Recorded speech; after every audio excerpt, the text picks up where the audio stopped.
Halo sahabat dan kerabat, salam sejahtera dalam kasih Tuhan Yesus Kristus.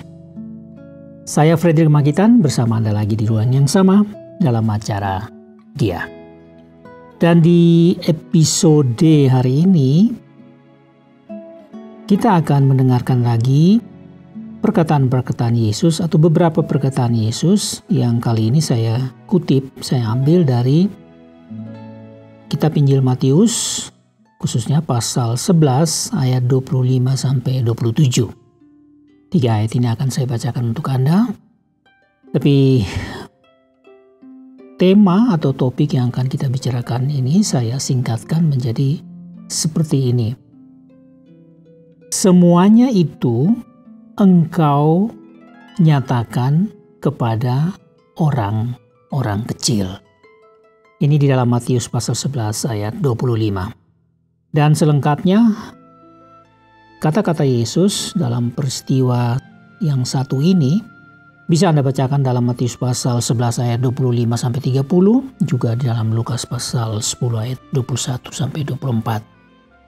Nah, saya baca dulu 3 ayat yang saya katakan tadi dari Matius pasal 11 ayat 25 sampai 27. Bunyinya demikian. Aku bersyukur kepadamu Bapa, Tuhan langit dan bumi, karena semuanya itu engkau sembunyikan bagi orang bijak dan orang pandai, tetapi engkau nyatakan kepada orang kecil. Ya Bapa, itulah yang berkenan kepadamu. Semua telah diserahkan kepadaku oleh Bapakku, dan tidak seorang pun mengenal anak selain Bapa, dan tidak seorang pun mengenal Bapa selain anak, dan orang yang kepadanya anak itu berkenan menyatakannya. Nah, 3 ayat ini semuanya ini adalah perkataan Yesus yang diucapkan oleh Yesus sendiri. Nah, bagaimana latar belakangnya? Mengapa timbul perkataan-perkataan semacam ini? Nah, kita masih ingat di dalam episode yang lalu kita berbicara tentang satu peristiwa di mana Yesus mencela ada 3 kota yang agak berdekatan di wilayah pantai utara dari Danau Galilea. Jadi ini di provinsi Galilea. Kota-kota itu adalah Korazim, kemudian Betsaida agak di seberang Galilea, Danau Galilea, dan juga kota Kapernaum yang dikenal sebagai kota Yesus, the town of Jesus, karena itu merupakan pangkalan misi pelayanan Yesus di Galilea pada waktu itu. Ini kira-kira terjadi di tahun 28 Masehi, ya.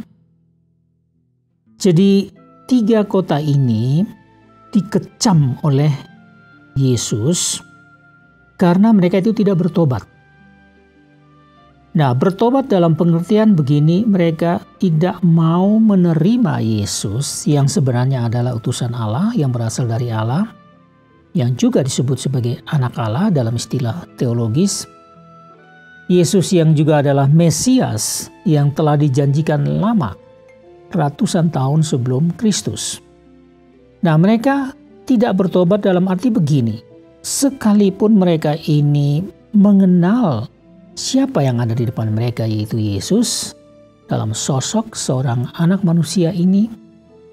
Banyak perbuatan ajaib ia sudah buat dalam hal menyembuhkan orang, mengusir roh-roh jahat yang merasuk ke orang-orang, dan juga dengan pengajaran yang luar biasa yang tidak pernah terjadi, yang tidak pernah orang alami kalau dibandingkan dengan rabi-rabi atau orang-orang terkenal pada masa itu.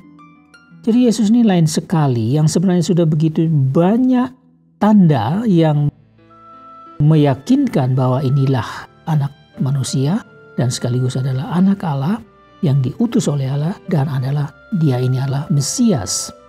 Tapi mereka tidak mau, mereka menyaksikan semua yang dilakukan Yesus, tapi mereka tidak mau bertobat dan tidak mau mengenal dia, tidak mau menerima dia. Maka Yesus mengecam. Nah, setelah Yesus mengecam, didengar oleh semua orang di situ. Semua orang di situ terutama adalah 12 muridnya selalu mendampingi dia di dalam pelayanan Yesus di mana saja. Dan juga ada sekelompok orang yang kadang-kadang juga berganti-ganti, tapi sebagian besar itu adalah orang-orang yang memang tetap suka mengikuti dia. Mereka ingin mendengarkan perkataannya, pengajarannya, juga menyaksikan apa saja yang dibuat oleh Yesus. Jadi apa saja yang dibuat oleh Yesus, dikatakan oleh Yesus, mereka mengamati, memperhatikan. Dan mereka sudah dapat disebut sebagai pengikut-pengikut Yesus. Pasti di dalam hati mereka, dalam pikiran mereka sudah ada satu perubahan di dalam cara pandang Yesus. Dan dapat dipastikan bahwa mereka juga sudah menerima Yesus walaupun masih dicampur dengan konsep-konsep keagamaan mereka yang menantikan Mesias sebagai pahlawan politis. Tapi Yesus di depan mata mereka ini, mereka pada dasarnya sudah mengakui sebagai yang datang dari Allah. Apalagi sebelumnya itu ada peristiwa di mana Yesus membangkitkan seorang anak muda di kota Nain yang juga tidak jauh dari situ. Jadi itu banyak hal yang sudah meyakinkan mereka bahwa inilah Mesias sebenarnya. Walaupun dari sisi lain mereka masih ragu. Nah, jadi mereka tidak mau menerima Yesus. Ini yang membuat Yesus mengecam kota-kota ini. Nah, yang terjadi begini. Setelah Yesus mengecam kota-kota ini, Yesus seakan-akan berdoa atau berbicara, berkomunikasi sendirian kepada Allah di depan orang-orang banyak itu. Nah, inilah kata-kata di mana Yesus berkomunikasi dengan Allah Sang Bapa, Allah Bapanya, yang di sini yang saya bacakan itu tadi. Jadi setelah itu semua mengecam kota-kota itu, lalu Yesus katakan kepada Allah, "Aku bersyukur kepadamu Bapa, Tuhan langit dan bumi, karena semuanya itu Engkau sembunyikan bagi orang bijak dan orang pandai, tetapi Engkau nyatakan kepada yang kecil, orang yang kecil. Ya Bapa, itulah yang berkenan kepadamu." Nah, jadi saya membayangkan begini. Begitu Yesus mengecam kota-kota itu dan orang juga heran dan kagum dalam semua itu, yang hanya satu-satunya orang yang seakan-akan menghukum dan mencela kota-kota yang cukup terkenal ini, ya, baik Korazim, baik Betsaida, apalagi Kapernaum, ya, ibu kota yang terbesar di Galilea pada saat itu. Ini dikecam oleh Yesus sehingga hal ini mengagumkan, sehingga orang-orang juga pasti bertanya-tanya, ini bagaimana ini? Tapi kemudian mereka menyaksikan Yesus seakan-akan berdoa kepada Bapa dan mengatakan hal-hal itu. Nah, pertanyaan bagi kita, atau juga pasti pertanyaan pada saat itu juga, bahwa ada hal-hal yang disembunyikan oleh Allah Bapa. Yesus katakan, "Engkau sembunyikan bagi orang-orang bijak dan pandai, tetapi Engkau nyatakan, bukakan kepada orang-orang kecil." Nah, pertanyaannya, siapa orang-orang bijak dan pandai? Siapa orang-orang kecil? Dalam pengertian yang bagaimana? Dan juga apa itu yang Allah Bapa sembunyikan bagi orang-orang bijak dan pandai itu? Dan apa yang Yesus nyatakan atau bukakan bagi orang-orang kecil? Nah, ini patut kita coba memahami hal ini. Nah, ini yang saya mau coba menjelaskan dulu. Jadi begini. Di zaman itu, ya, dalam situasi ekonomi, situasi sosial, politik pada saat itu, dan semua orang tahu, ya, ini di tahun 28 Masehi, ya, di mana Israel masih berada di bawah penjajahan kekaisaran Romawi yang sangat kejam, ya, yang sudah sekitar 90 tahun menjajah Israel pada waktu itu. Jadi orang-orang semua ini kan sebenarnya secara mental, secara psikologis, secara fisik, dan juga dalam keadaan apapun mereka semua itu dalam keadaan menderita. Jadi orang-orang pada zaman itu memang berjuang untuk bagaimana dengan segala cara orang berjuang bagaimana supaya terlepas dari kekejaman, terlepas dari penjajahan bangsa Romawi ini. Nah, mereka ini ada dikenal dengan kelompok-kelompok, misalnya kelompok orang Farisi, ya. Kelompok orang Farisi ini adalah kelompok orang-orang yang juga adalah ahli-ahli Taurat, ya. Mereka ini satu kelompok yang juga sebenarnya berjuang secara politis, mereka juga berjuang, tapi dengan cara mereka yang lebih elegan, dengan cara yang serba ekstra hati-hati karena mereka tahu bahwa menjadi pemberontak seperti kelompok-kelompok dari Galilea yang selama ini ada itu satu yang tidak berguna atau sangat menyusahkan. Lebih baik mereka pakai cara yang lebih elegan supaya mereka bisa terlepas dari penjajahan tapi tidak harus mendapatkan penderitaan yang jauh lebih besar lagi terhadap bangsa Israel ini. Nah, orang-orang ini adalah orang-orang bijak. Memang orang punya cara berpikir yang cukup tinggi, ya, cukup baik, cukup rapi, cukup teratur, dan mereka orang-orang bijak tahu yang mana yang seharusnya dibuat di dalam situasi politik semacam itu, dalam penjajahan bangsa Romawi yang kejam semacam itu. Jadi mereka ini memang dikenal sebagai orang-orang pandai, orang-orang yang bijak. Rabi-rabi, apalagi mereka itu adalah rabi-rabi, di samping adalah imam-imam kepala kelompok-kelompok pemimpin yang ada di situ. Jadi orang tidak bisa lagi mengartikan orang yang bijak dan pandai itu selain orang lain, selain dari kelompok yang saya sebutkan tadi. Misalnya imam-imam kepala, orang-orang Farisi dan seterusnya.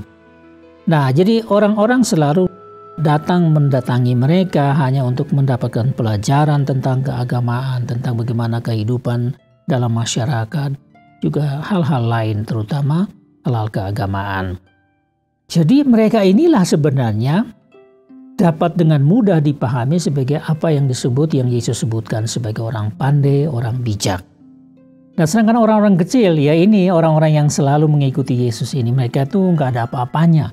Hidup mereka lebih menderita dari segala-galanya. Jadi mereka itu dalam segala aspek kehidupan mereka sangat menderita. Dan mereka yang ikut Yesus ini juga adalah orang-orang yang sakit, atau paling sedikit mereka membawa keluarga mereka atau orang-orang mereka yang sakit untuk disembuhkan oleh Tuhan. Jadi mereka menemukan satu sosok seperti Yesus ini yang memberikan sedikit kedamaian, harapan, dan juga bisa menyembuhkan mereka, bahkan membangkitkan orang yang mati. Nah, orang-orang ini berpikir sederhana saja, yaitu mereka sedang berhadapan dengan orang yang sukar mereka mengerti, tetapi mereka dapat akui sebagai ini pasti dari Allah, yaitu Yesus. Tidak bisa tidak. Jadi keyakinan mereka dengan mungkin cara berpikir mereka yang mungkin bagi orang-orang bijak itu sangat sempit. Mereka sederhana saja, tidak mungkin tidak. Kalau orang yang datang dari Allah, ya ini. Kalau bukan dari Allah tidak bisa melakukan hal-hal seperti Yesus. Perkataan-perkataannya luar biasa, ya, pengajarannya luar biasa. Apalagi barusan juga belum lama itu ada khotbah di bukit yang begitu panjang yang menyangkut iman dan moralitas yang seharusnya mereka miliki. Nah, jadi sebenarnya menjadi jelas sekarang bahwa siapa orang-orang kecil. Inilah kelompok-kelompok pengikut Yesus ini atau yang nanti akan ikut Yesus lagi.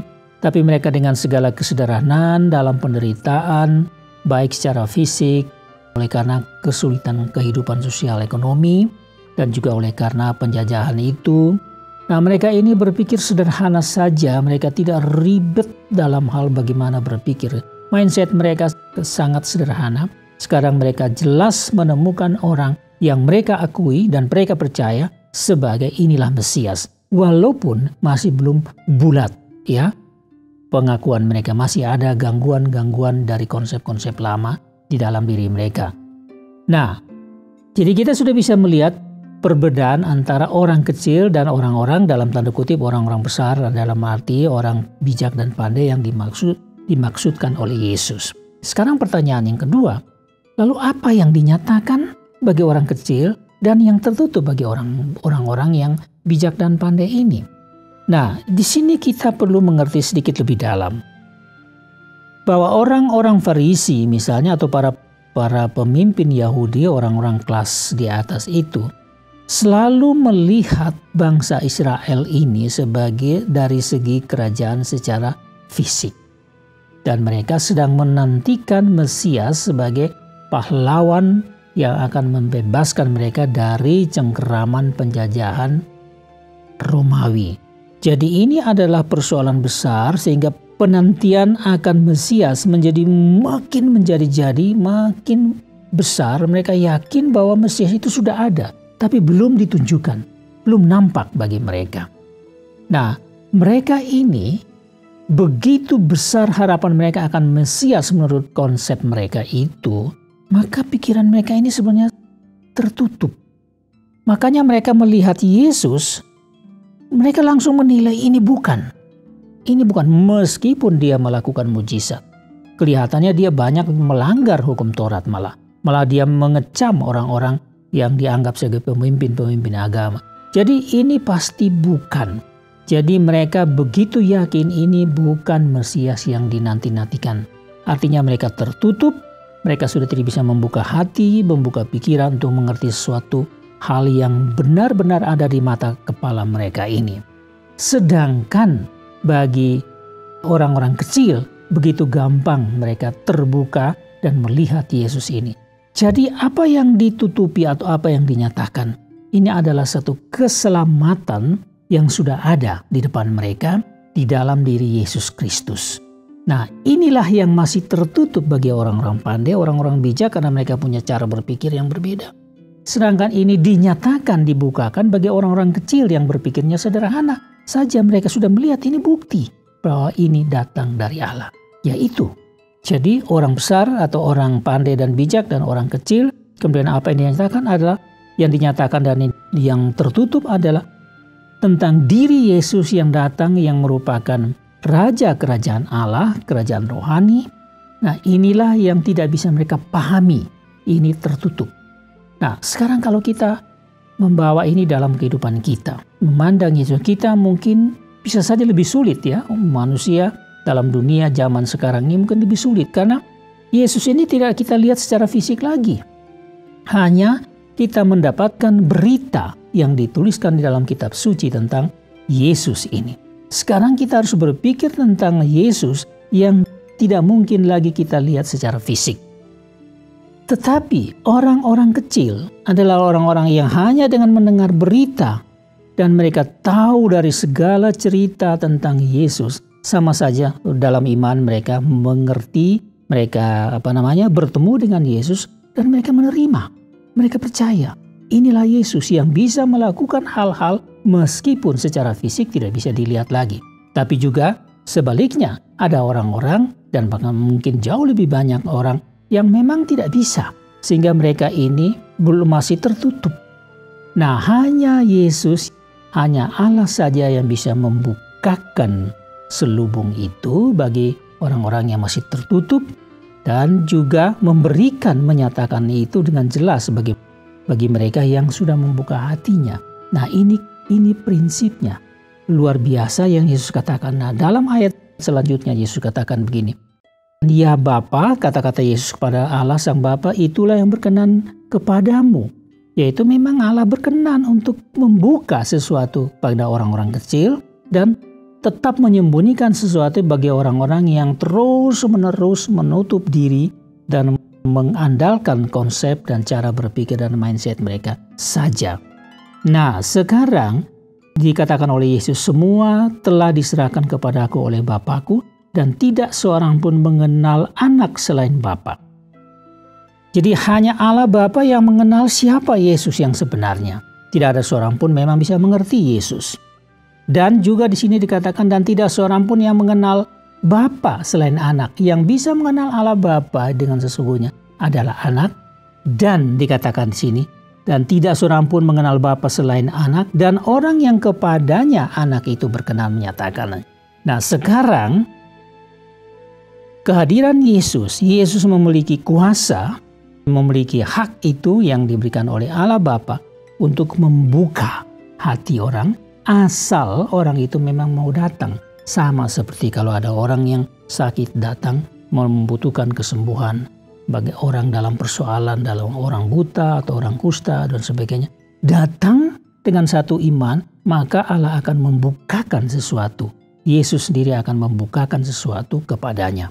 Jadi persoalannya di sini adalah menjadi orang kecil, artinya menjadi orang yang sederhana saja, sudah mendengarkan berita tentang Dia, datang, maka hati akan dibukakan oleh Tuhan dan mengenal lebih dalam lagi siapa Allah Bapa, siapa Yesus ini yang adalah anak Allah, dan terima Dia menjadi Tuhan dan Juru Selamat.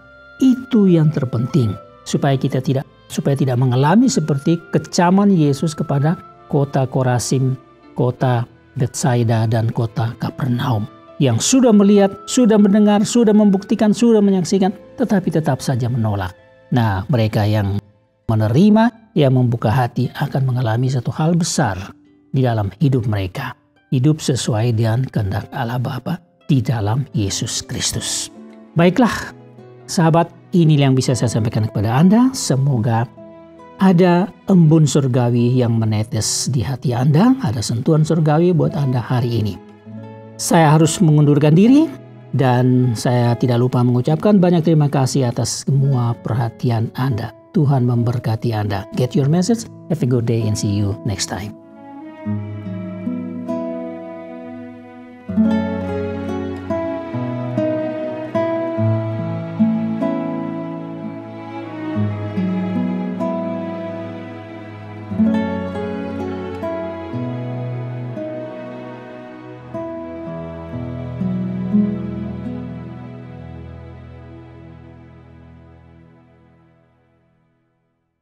Terima kasih Anda sudah mengikuti program kami. Jika Anda diberkati, jangan lupa like, komen, dan share supaya Anda tidak ketinggalan setiap program terbaru kami. Jangan lupa juga untuk subscribe channelnya dan nyalakan loncengnya. Jika Anda ingin mendukung pelayanan kami, bisa melalui rekening kami berikut ini atau menghubungi kami di sini.